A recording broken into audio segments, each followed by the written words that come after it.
les 70 facettes de la Torah. Jour 4, je continue. Et tu récolteras ton blé et ton vin et ton huile. Deutéronome 11, 14. Car Eretz Israël regorgera de blé, de raisin et d'huile, et tous les autres pays seront désireux de lui apporter de l'argent et de l'or à foison.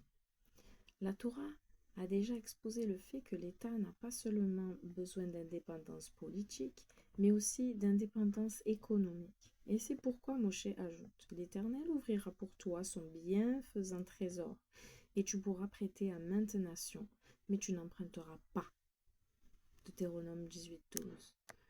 Cependant, le pain, le vin et les olives ne constituent pas une garantie suffisante pour la richesse et l'indépendance économique.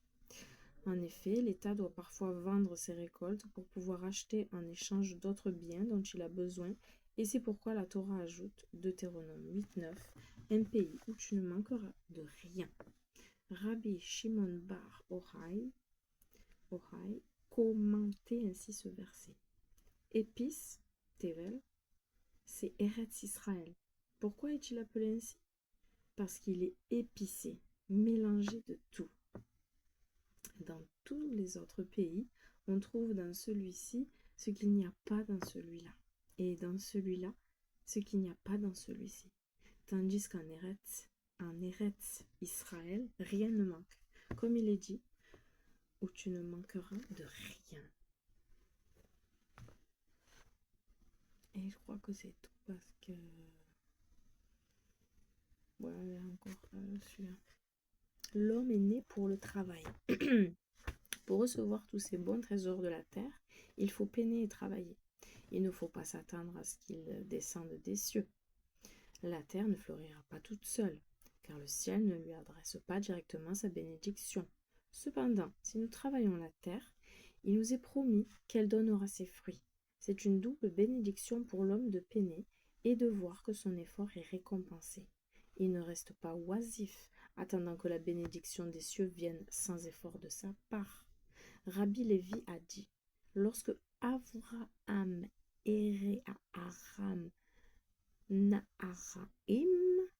et dans le pays de Nahor, il les vit manger, boire et se livrer à la débauche. Il dit, plaise au ciel que je n'ai pas ma part dans ce pays. Et lorsqu'il parvint sur les hauteurs de Tyr, le passage montagneux qui sépare le Liban d'Eretz Israël, il les vit qui s'occupaient au sarclage à l'heure de sarcler et au bêchage à l'heure de bêcher. Il dit, plaise au ciel que j'ai ma part dans ce pays.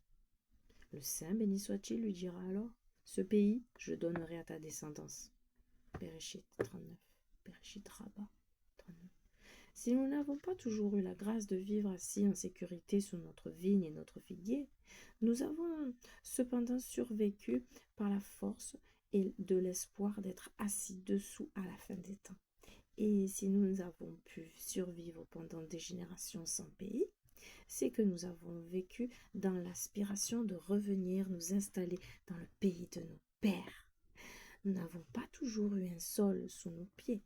En vérité, le pays n'a pas toujours porté la nation sur lui, mais la nation a toujours porté le pays dans son cœur. Enfin, pour aujourd'hui.